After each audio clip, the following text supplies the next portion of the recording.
The Crithian Dominion controlled 47 star systems across the galaxy. For 300 years, they had ruled with an iron fist. Their massive warships could destroy entire planets. Their weapons could set atmospheres on fire and boil oceans away. Every species in the known galaxy feared them. Some had tried to fight back over the centuries. All of them had failed. The Crithians were simply too powerful, too advanced, and too ruthless. Commander Zaxthor sat in his command chair aboard the flagship Eternal Dominance. He was a decorated officer with over 60 successful campaigns under his belt. He had conquered 12 different species during his career. Some had surrendered quickly. Others had fought until their last breath. It made no difference to Zaxthor. They all ended up the same way, either as slaves in the labor colonies or as test subjects in the research facilities. The Crithian way was simple: obey or die. On this particular day, Zaxthor was leading a routine patrol along the outer edge of Dominion space. His battle group consisted of 23 warships. Each one was a masterpiece of military engineering. The smallest ship in his fleet could take on an entire planetary defense force and win. Zaxthor found these patrols boring. There had been no serious threats to the Dominion in decades. Most species had learned to stay away from their territory. That's when his sensor officer called out. There was something on the long-range scanners. A vessel of some kind. It was small, much smaller than even their scout ships. The energy signature was weak. The propulsion system looked primitive. Zaxthor leaned forward in his chair with interest.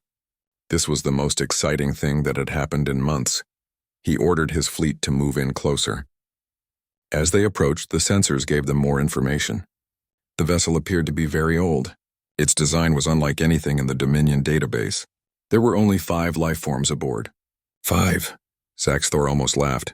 5 aliens in a tiny ship, drifting through space near Dominion territory. They were either incredibly brave or incredibly stupid. Inside the small vessel, alarms were blaring. Captain Jake Morrison jerked awake from his sleep pod. His head was foggy. They had been in cryosleep for over 100 years. The journey from Earth had been long and lonely. Well, it would have been lonely if they had been awake. The ship's computer had woken them up early. That was never a good sign. Jake stumbled to the bridge. The others were already there. Lisa Chen sat at the pilot station, her hands moving quickly over the controls. Ryan Foster was at the engineering console, checking their systems. Katie Sullivan had the communications board lit up with signals. Danny Cruz stood by the weapon station, looking worried. The Endeavour was humanity's first real attempt at deep space exploration. It was built in 2747. Exactly 100 years ago, Earth had sent them out to explore beyond the solar system, to see if there was other life out there, to maybe find new worlds. Jake and his crew had volunteered knowing they might never come home. The trip was supposed to take 150 years. They were only 2/3 of the way through. Lisa spoke first. Her voice was tight with tension. There were ships out there. A lot of them.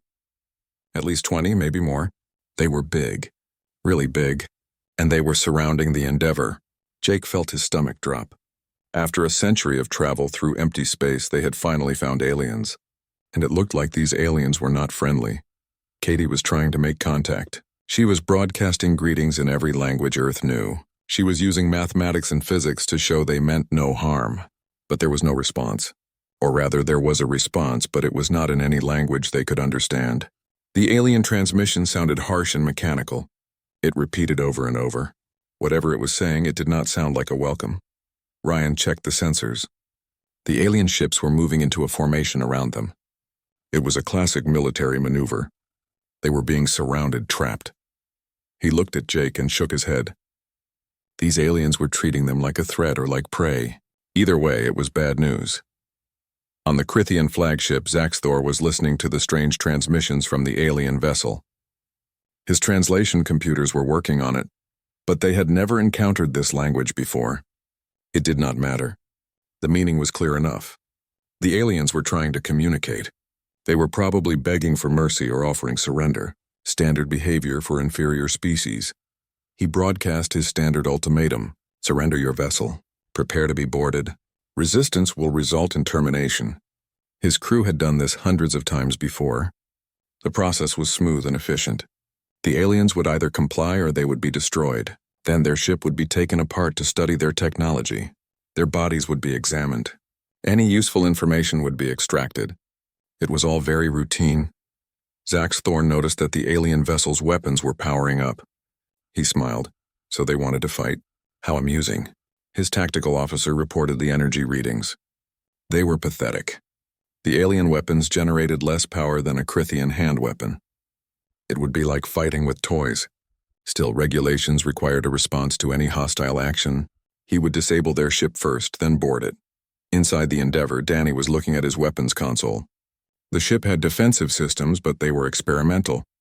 Humanity had never tested them in real combat, because there had never been any combat. Earth scientists had built the weapons based on theoretical physics. They were supposed to be powerful. Maybe even terrifyingly powerful. But they had never been fired. Not once in 100 years. Jake made a decision. He had always been a peaceful man. He had joined the exploration program to discover new things, to learn, to meet other species and share knowledge. But these aliens were not interested in peace. They had surrounded his ship. They were threatening his crew, and they showed no interest in communication. He looked at his team. They all knew what had to be done. Lisa sent one more transmission. This time she used pure mathematics. She created a simple equation that showed the relationship between mass and energy. Then she modified it to show what their weapons could do. It was a warning. A plea, please back off. Please leave us alone. You do not understand what you are dealing with. We do not want to fight. The transmission reached the Crithian flagship. The translation computer worked on it. After a moment, it displayed the message on Zax Thor's screen. He read it and laughed out loud. His officers joined in. The aliens were threatening them. The mighty Crithian Dominion. These primitive creatures in their ancient ship were trying to warn off 23 warships. It was the funniest thing Zax Thor had heard in years. He wiped tears from his eyes. This was too good. He had to capture these aliens alive. They would make excellent entertainment at the capital. The other commanders would love to hear this story. A tiny ship with 5 occupants threatening an entire battle group. He would dine out on this tale for years. Zax Thor gave the order to his weapons officer. Fire a warning shot. Use minimum power. Just enough to knock out their engines. Do not destroy the ship. He wanted prisoners, not corpses.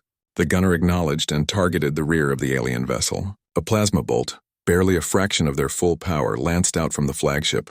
It streaked across the space between them. In seconds, it would hit the alien ship, and this would all be over. On the Endeavor, alarms screamed as the plasma bolt approached. Ryan watched it come. There was no time to dodge. No time to raise any conventional shields. The bolt was moving too fast. It hit their hull dead center. For a split second, nothing happened. Then everything changed. Instead of exploding or burning through the hull, the plasma energy was absorbed. The Endeavor's experimental defensive matrix came to life.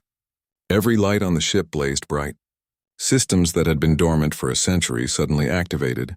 The reactor core, powered by contained antimatter, began channeling massive amounts of energy. The defensive weapons that humanity had built but feared to use were now fully awake.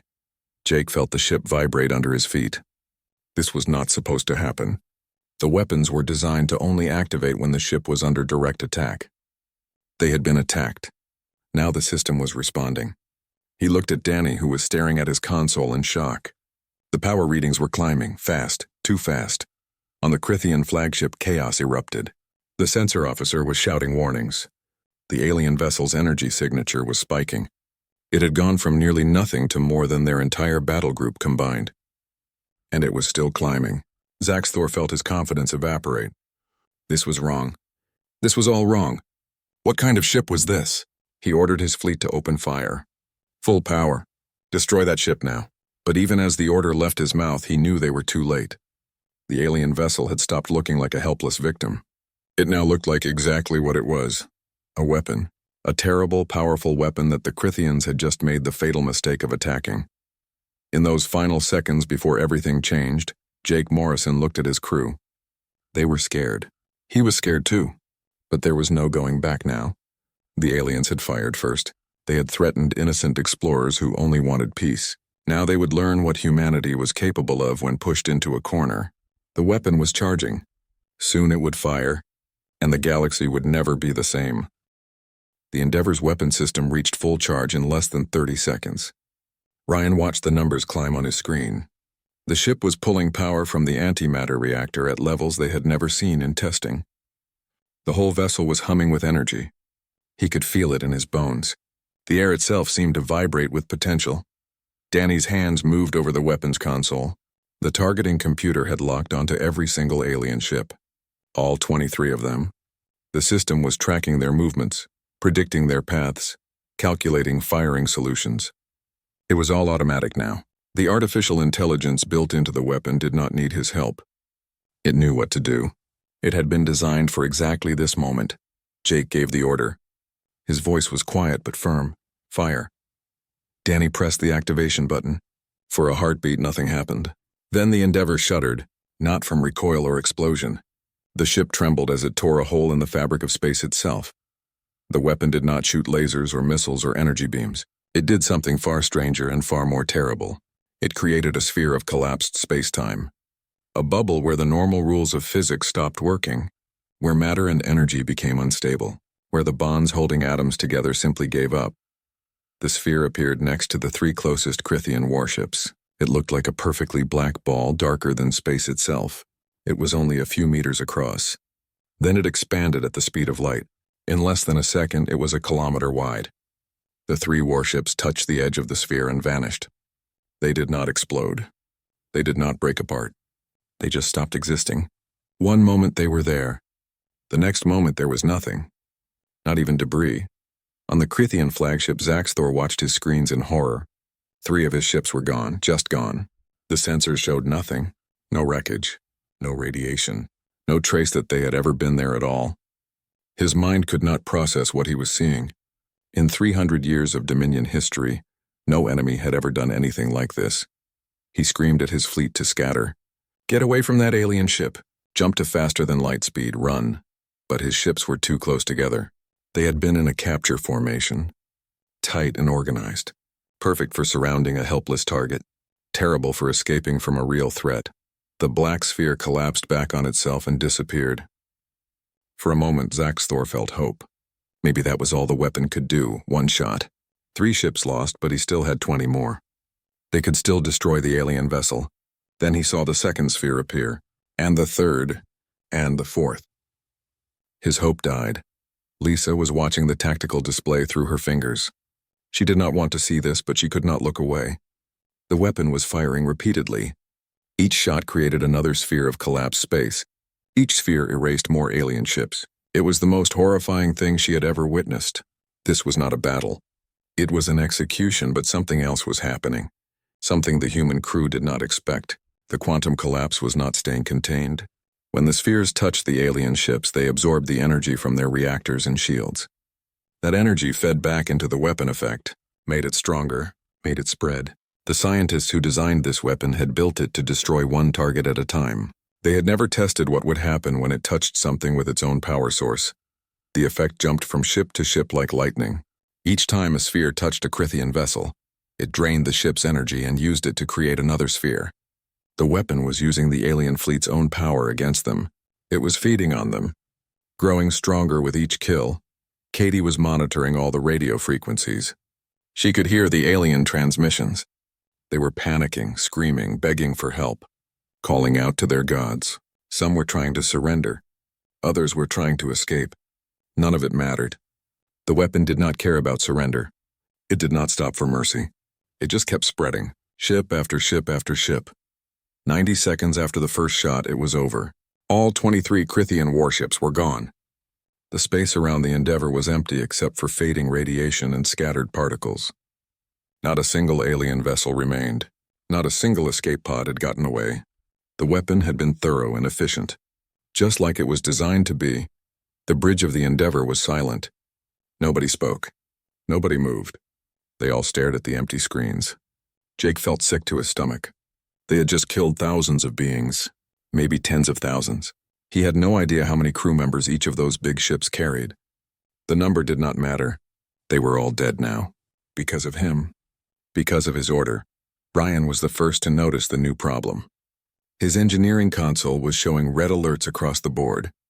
The weapon system was overheating. The reactor was fluctuating. The quantum generators were burning out. They had never been designed to fire that many times that quickly. The cascade effect had pushed them far beyond their limits. He looked at Jake with wide eyes. They had another problem. A big one. Before Ryan could explain, Katie gasped. Her communications board was going crazy. Thousands of signals were flooding in. Tens of thousands. They were coming from all over the region of space around them.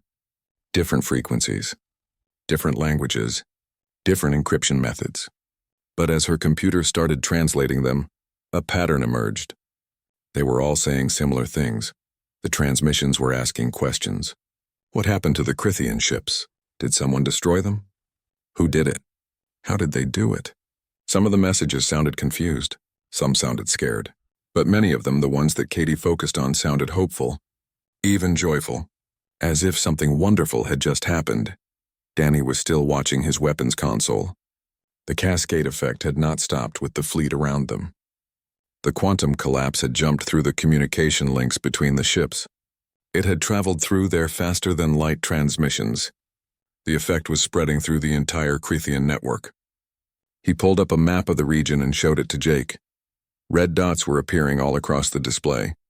Each red dot was a Crithian vessel going dark. Hundreds of them, maybe thousands. Lisa tried to understand what she was seeing. The weapon had somehow infected the alien computer network.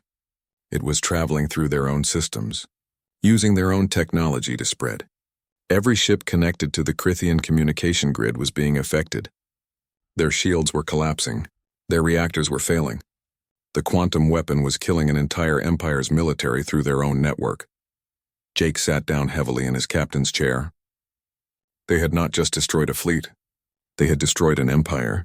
47 star systems, hundreds of military installations, thousands of warships, all gone or going dark, all because of 5 humans in an old exploration ship.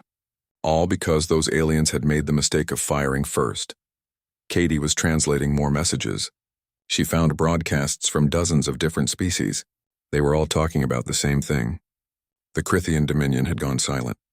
Their fleets were not responding. Their military bases were dark. Their communication network was down. For the first time in 300 years, the mighty empire that had ruled through fear was helpless. One transmission caught her attention. It was from a planet called Velcor. The message was simple but powerful. We are free. Thank you. Whoever you are, whatever you are, you have freed us from 3 centuries of slavery. Thank you. Katie felt tears running down her face. She did not know if they were tears of relief or guilt. Ryan was working frantically at his console. The reactor was shutting down. The quantum generators had melted into slag. The weapon system was completely burned out. They had no power for faster-than-light travel. Life support was running on backup batteries. They were stranded, helpless. If anyone wanted revenge for what they had done, the Endeavor could not run and could not fight back. Danny checked the sensor arrays. At least those still worked. He was watching for any ships approaching. Any signs of attack? Any indication that someone was coming for them? The screens showed dozens of vessels moving in their direction. They were coming from different directions. Different species, different designs. They would arrive within hours.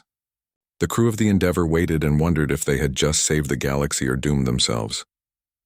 Jake looked at his team.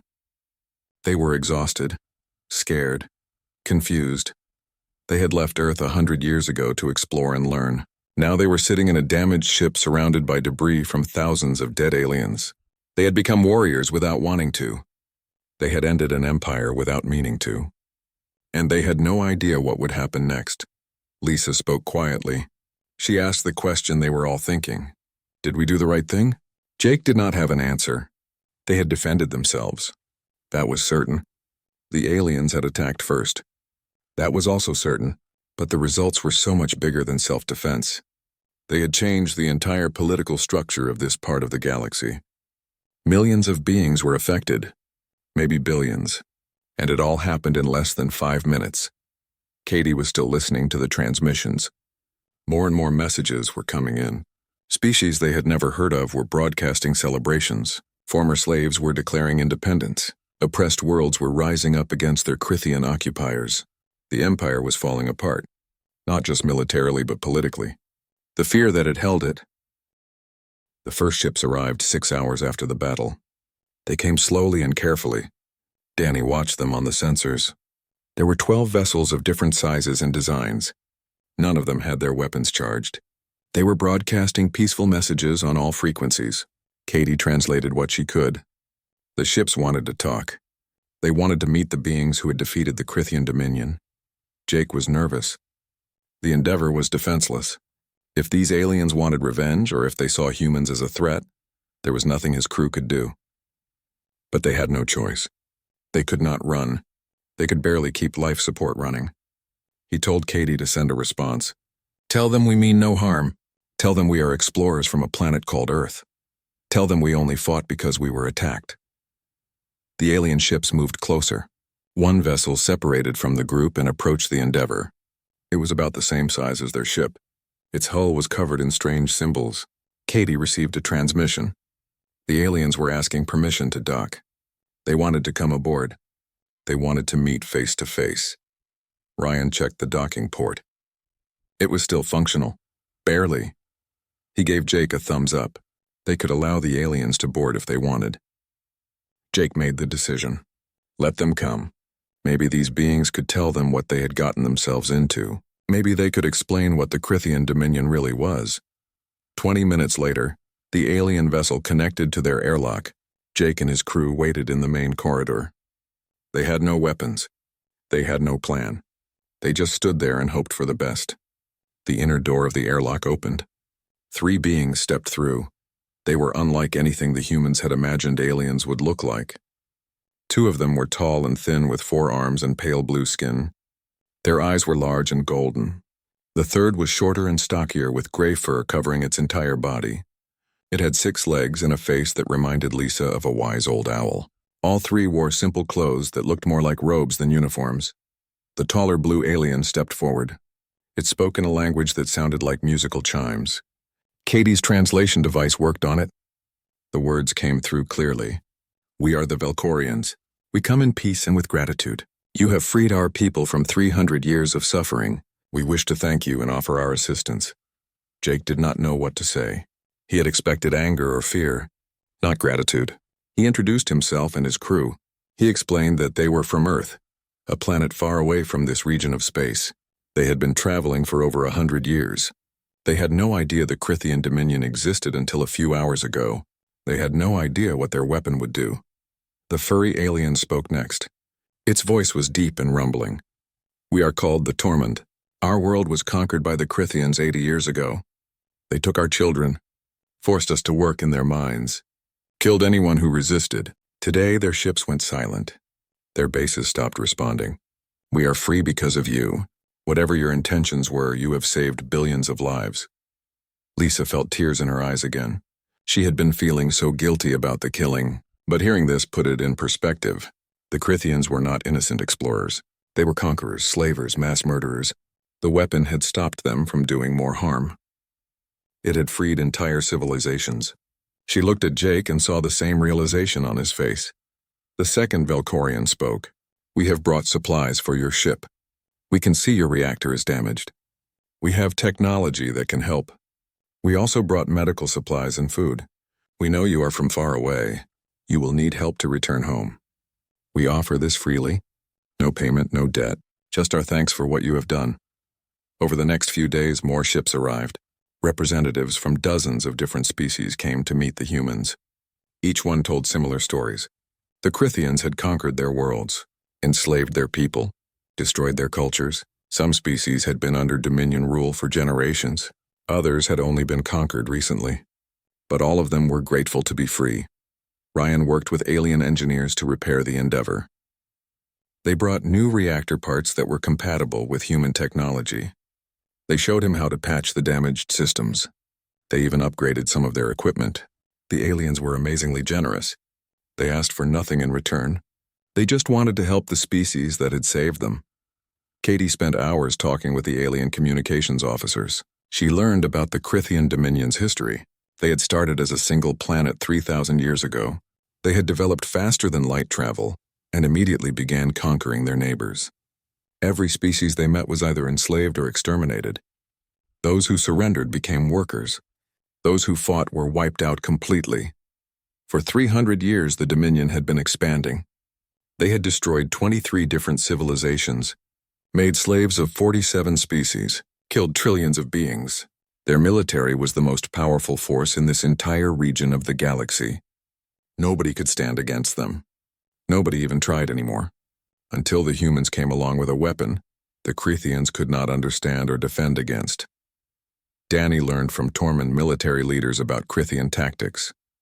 They always attacked first and asked questions later.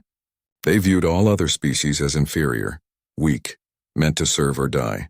The Dominion had a simple rule: surrender immediately or be destroyed. There were no negotiations, no peaceful contact, just conquest and slavery.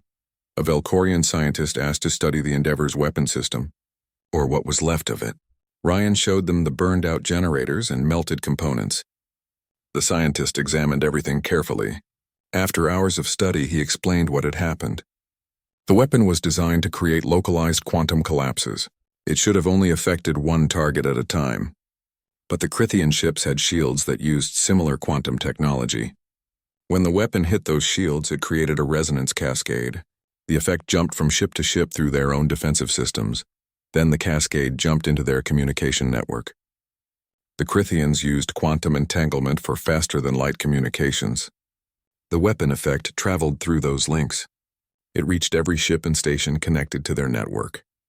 The Dominion's own advanced technology had been turned against them. Their quantum shields and communication systems had spread the weapon effect across their entire empire. Lisa asked the question that had been bothering her. How many died? The scientist was quiet for a long moment. Then he answered honestly. We estimate that 30 to 40 million Crethian military personnel were killed instantly, another 10 million support staff. But you must understand something. The Dominion was planning a massive expansion. They had gathered their fleets for an invasion of new territories. If they had succeeded, they would have killed billions, perhaps trillions. Your weapon stopped that invasion before it could begin. Jake struggled with this information. 50 million dead. Even if they were soldiers of an evil empire, they were still people. Beings with lives and families. He had killed them all with a single order, but the alternative would have been worse. Much worse. The Crethians would have continued their expansion. They would have eventually found Earth, and humanity would have been just another species to enslave or destroy. A council formed among the freed species. They called themselves the Alliance of Free Worlds. Representatives from 38 different civilizations gathered to discuss the future. They invited Jake to attend as an observer. He sat in a room full of aliens and listened as they debated what to do about the Crethian homeworld and the surviving Dominion territories. Some wanted revenge. They wanted to invade Crethian space and enslave them, make them suffer as they had made others suffer. But others argued for mercy. The Crethian people were not all evil. Many of them had no choice in their empire's actions. They were just citizens living under a military dictatorship. The debate went on for hours. Finally, a Velcorian elder stood up. She was ancient and spoke with authority. She said that revenge would make them no better than the Crethians. The cycle of violence had to end. The Dominion's military was destroyed. Their empire was falling apart. That was enough. Let the Crethian people rebuild their society. Help them learn a better way. Show them that cooperation was stronger than conquest. The council agreed. They would not invade. They would not seek revenge. Instead, they would offer aid to any Crethian worlds that asked for it. They would help rebuild. They would create a new society based on mutual respect and cooperation. It was a generous decision. Jake respected them for it. They had suffered terribly under Crethian rule, but they chose forgiveness over vengeance. As the days passed, the crew of the Endeavor began to relax. They were safe. They were among friends. The aliens were helping them repair their ship. More importantly, they were teaching the humans about this part of the galaxy, the different species, the various cultures, the political landscape that existed before the Dominion and might exist again after it. Katie compiled all the information into a database: languages, star charts, cultural information, history, everything the humans would need to navigate this region of space. It was an incredible gift. Earth had sent them out blind. Now they would return with knowledge of dozens of civilizations, assuming they could return at all. The crew gathered in the repaired meeting room of the Endeavor. Jake looked at each of them in turn. Lisa sat with her hands folded on the table. Ryan was studying a data pad showing their ship's new capabilities. Katie had dark circles under her eyes from days of translation work. Danny looked more relaxed than he had since the battle. They had all changed in the past few weeks, grown in ways they never expected. Jake spoke first. He laid out their options. They could leave immediately. The ship was ready. The new engines worked perfectly. They could be halfway home in a year. Earth would learn about the galaxy much sooner than expected. Humanity could prepare for eventual contact with other species. It was the safe choice, the logical choice, but it felt wrong to Jake. They had started something here, something important. Walking away now seemed like abandoning responsibility. Lisa agreed with Jake. She said they had accidentally become the most famous beings in this region of space. Every species knew about the humans who defeated the Dominion. If they left now, Earth would be known only through that violent act. But if they stayed and helped rebuild, they could show these civilizations what humanity really was. Curious, compassionate, willing to help. They could be ambassadors for their whole species. Katie pointed out another factor. They had valuable information about Earth's location. If they left now, some species might follow them, out of curiosity or gratitude or maybe even fear. But if they stayed and built relationships, they could control when and how Earth made contact with the galaxy. They could prepare both sides for that meeting. Make sure it went better than their first contact with the Crithians. Ryan had practical concerns. The aliens had given them incredible technology, new engines, better sensors, advanced communication systems, but they did not fully understand how it all worked yet. If they stayed, the alien engineers could teach them. They could learn the science behind these systems. That knowledge would be invaluable when they finally returned to Earth. Danny surprised everyone by being the most enthusiastic about staying. He had spent days talking with Tormund military leaders. They had shared tactical knowledge and strategic thinking. But more than that, they had become friends. He saw an opportunity for Earth to join something bigger than themselves. The Alliance of Free Worlds was building a new society. Humanity could be part of that from the beginning. The vote was unanimous. They would stay, for a while at least, long enough to help the Alliance stabilize, long enough to learn about this part of the galaxy, long enough to build relationships that would benefit Earth in the future. They would become ambassadors not through planning or training but through necessity and choice. Their first task was to send a message home. The Alliance had communication relays that could boost a signal across vast distances. It would still take years for the message to reach Earth, maybe decades, but it would get there eventually. Jake spent 3 days composing what he wanted to say. He rewrote it dozens of times. Every word had to be perfect. The final message was both simple and profound. He told Earth's leaders that humanity was not alone. The galaxy was full of intelligent life, hundreds of species, thousands of worlds. He explained what had happened with the Crithian Dominion, how the Endeavor had been attacked, how their experimental weapon had responded, how an empire had fallen in minutes. But Jake focused most of the message on what he had learned since. The freed species were not seeking revenge despite centuries of suffering.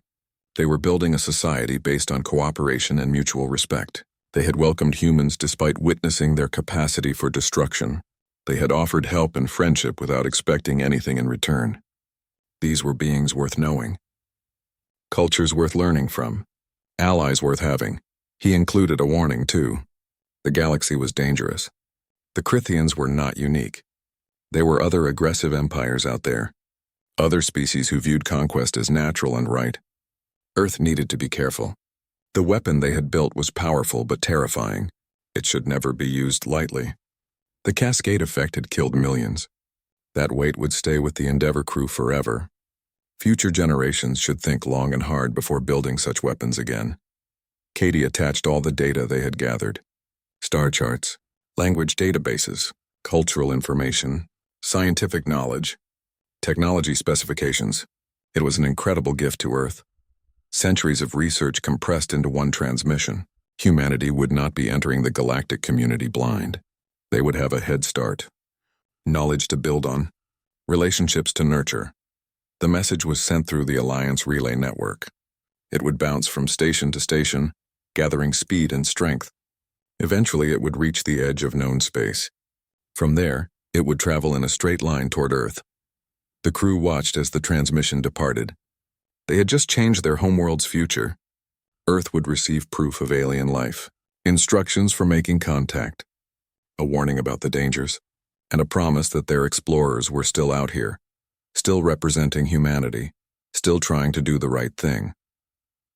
Over the next year, the Endeavour visited 12 different worlds. Each one had been under Krithian control. Each one was rebuilding their society. Jake and his crew helped where they could. Lisa used the ship's sensors to map asteroid fields for mining. Ryan helped repair power grids and communication networks. Katie set up translator protocols so different species could talk more easily. Danny trained local security forces in defensive tactics, but their most important work was simply being present. Being visible, showing the galaxy that humans were not just warriors. They were also helpers, teachers, friends. Wherever they went, they left behind goodwill and understanding. They attended cultural festivals and scientific conferences. They shared meals with aliens and learned their customs. They asked questions and listened to answers. News spread about the human ambassadors. Stories circulated through the Alliance. The species that ended the Dominion was also the species helping to rebuild. The beings with the terrible weapon were also the beings teaching children and repairing hospitals. It created a complex picture of humanity, powerful but compassionate, capable of great destruction but choosing to help instead. It was exactly the reputation Jake wanted Earth to have. They also learned about the Krithian homeworld. The Empire's military might was broken, but billions of Krithian civilians remained. They were dealing with the sudden collapse of everything they had known. Their government was in chaos. Their economy was failing. Food shipments from conquered worlds had stopped. They were facing a humanitarian crisis of their own making. The Alliance debated what to do. Some species still wanted revenge. Others argued for isolation. Let the Krithians solve their own problems. But a coalition led by the Velkorians pushed for humanitarian aid. Send food and medicine, help them transition to a peaceful society, show them that mercy was stronger than cruelty. It was a controversial decision, but it passed. Jake volunteered the Endeavour to be part of the aid convoy. It surprised many in the Alliance. The humans whose weapon had destroyed the Dominion wanted to help its survivors. But Jake saw it as necessary. They had killed millions of Krithians. The least they could do was help the ones who lived. It would not balance the scales, but it was something, a gesture toward redemption. The convoy arrived at the Krithian homeworld 3 months later. It was a beautiful planet with blue oceans and green continents. From orbit, it looked peaceful. Nothing like the military nightmare Jake had imagined. The Krithian government sent a hesitant greeting. They were suspicious of the aid convoy. They wondered if it was a trick, a prelude to invasion, but hunger and desperation won out. They accepted the help. Landing parties delivered food and medical supplies to cities across the planet. Jake insisted on leading one of the teams. He wanted to see the Krithians up close. Understand them. They were not monsters, just people. They looked different than humans with their gray skin and 3 eyes. But they had families, children, old people. They laughed and cried and hoped for better days. They were not so different after all. A young Krithian approached Jake in one of the distribution centers. She spoke through a translator device. Her words were simple but powerful. Thank you for not killing us all. Many wanted to. We would have deserved it. But you chose mercy. My children will grow up in a different world because of that choice. They will learn that conquest is wrong. That peace is possible. Thank you. Jake felt something shift inside him. The guilt he had carried since the battle did not disappear, but it changed, became something he could live with. They had killed in self-defense. That was true. They had ended an evil empire, also true. But they had chosen not to seek revenge. They had offered help to former enemies. That was true too. All of it was true. He could accept that now. The convoy stayed for 2 weeks. They delivered supplies, set up communication networks, helped organize local governments. The Krithians were slowly accepting that their empire was gone. Some were angry, some were in denial, but many, especially the younger generation, saw it as an opportunity, a chance to build something better, to join the galaxy as partners instead of conquerors. Before leaving, Jake met with the new Krithian Council. They were The Alliance held a farewell ceremony for the Endeavour crew. Representatives from 40 different species gathered at the largest space station in the region. They gave speeches praising the humans for their help in rebuilding. They presented gifts that represented each culture, art and music and scientific knowledge. But the most valuable gift was something simpler: friendship, trust. The promise that when Earth was ready to join the galactic community, they would be welcomed. A Valkorian elder gave Jake a small crystal device. She explained that it was a beacon. When humanity was ready to make official contact, they should activate this beacon. The Alliance would send ambassadors to Earth. They would come in peace. They would bring knowledge and offers of partnership. But only when Earth was ready. The decision was humanity's to make. The crystal would wait as long as necessary. The Endeavour departed with an escort of 12 ships. The Alliance insisted on accompanying them part of the way. It was both an honor guard and a practical measure. The route back to Earth passed through territories claimed by other powers. Some were peaceful. Others were unknown. The escort would ensure the humans made it safely through the dangerous regions before continuing alone. For 3 months, they traveled together. The alien crews visited the Endeavour regularly. They shared meals and stories. They taught the humans more about galactic politics and the various empires that existed beyond Alliance space. Katie recorded everything. Her database grew larger every day. By the time they reached the edge of Alliance territory, they had information on over 200 different species and 70 separate political entities. The escort ships turned back at the border. There were emotional goodbyes. Lisa cried as her Valkorian friends departed. Ryan exchanged technical knowledge with the engineers one last time. Danny and his Tormund friends promised to meet again someday. Katie and Jake simply stood on the bridge and watched the ships leave. They felt very alone suddenly, but also very lucky. They had found something rare in the galaxy, true friendship between different species. The journey home took 2 years. The upgraded engines were faster than their old system, but still limited compared to the most advanced ships. The crew spent the time reviewing everything they had learned. They prepared reports for Earth's governments and scientific institutions. They organized the massive database of information. They practiced how to explain the galaxy to people who had never imagined anything like it. They also dealt with their own feelings. They had left Earth in 2747 as young explorers. They would return in 2852 as legends. 105 years had passed. Everyone they knew was dead. Their families were long gone. Earth had changed in ways they could only imagine. They were strangers returning to a world that would see them as heroes or warnings or both. Jake spent many nights thinking about what to tell Earth's leaders. The truth was complicated. Humanity now had friends in the galaxy, but also potential enemies. They possessed knowledge of weapons that could destroy civilizations, but they also knew the cost of using such weapons. They had a reputation as powerful but merciful, but that reputation could change with one wrong decision. As they approached the solar system, long-range sensors detected something unexpected. Earth's space traffic had increased dramatically. There were stations in orbit around Mars, mining operations in the asteroid belt, ships moving between the planets. Humanity had not been idle during the century they were gone. They had expanded within their own solar system, built infrastructure, developed new technology. It gave Jake hope that Earth might be ready for what came next. The Endeavour broadcast its identity codes as they entered Earth space. The response was immediate and overwhelming. Every communication channel lit up with signals. Earth's military wanted to know their status. Scientific institutions demanded information about their journey. News agencies begged for interviews. Government officials ordered them to report to specific locations. It was chaos. Katie managed to cut through the noise and reach the Global Space Authority.